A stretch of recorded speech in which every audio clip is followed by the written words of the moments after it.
Good afternoon everyone, I'm Victoria and Spencer-Kibble from Vasc Therapy, and I help professionals to help them gain coping skills, phenomenal coping skills after grief and through their sadness so they can be happy again really. And I wanted to talk about something called complicated grief today. You see, grief is a natural process and we do need to feel those emotions as we go through grief, and we will all go through grief at some point in our lives. But when you get complicated grief, what you actually do is you focus on little else but your loved one's death.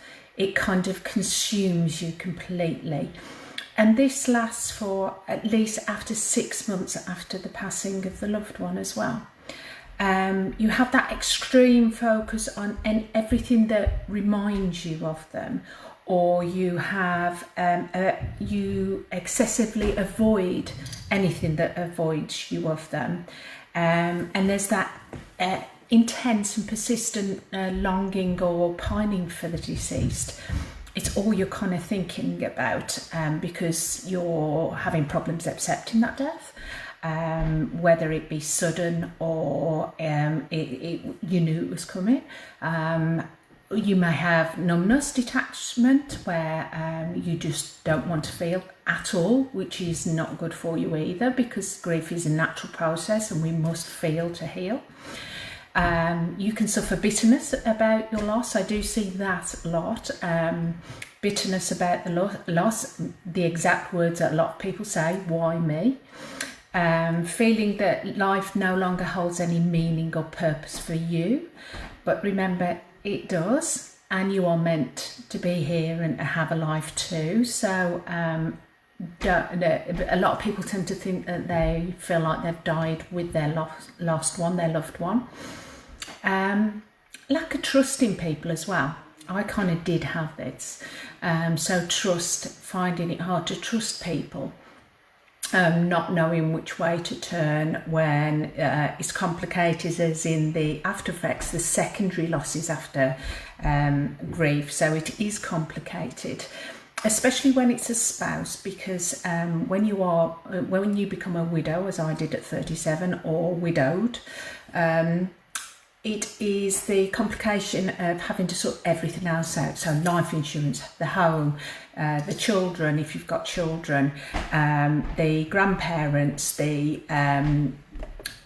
the bill payments might not be in your name. As silly as it sounds, one of the hardest things to do is do that and constantly have your reminder of having to get a death certificate out and having to prove somebody has passed just so you can transfer a name into your name for a bill, for example. Just little reminders, life insurance, inquests that you have to go through, all the assets, especially when it's a young death. In a young death, obviously it tends to be unexpected, and the will process can be really complicated as well. Mine certainly was. So it's all those that it takes over 6 months not to grieve, because you never move on, you move forward, but it's when that intense feeling that you had at the beginning is still there after 6 months. So you've got the inability, what I'm trying to say is you've got the inability to enjoy life or think back on past experiences with that loved one, or do new experiences with that loved one in mind. I certainly do that a lot, and I enjoy doing that, especially with my 2 children. So complicated grief, along with complicated grief does come the loss of appetite, the lose your hair. I went from long hair to short hair, literally overnight my hair fell out.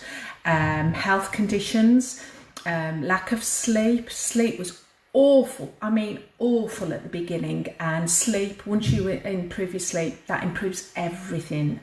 You can just focus more, you can concentrate more, and you certainly need that when you're going through the grief process. So complicated grief is something that, why we suffer with it, there's always a root cause, normally in the childhood or in your life prior to the death.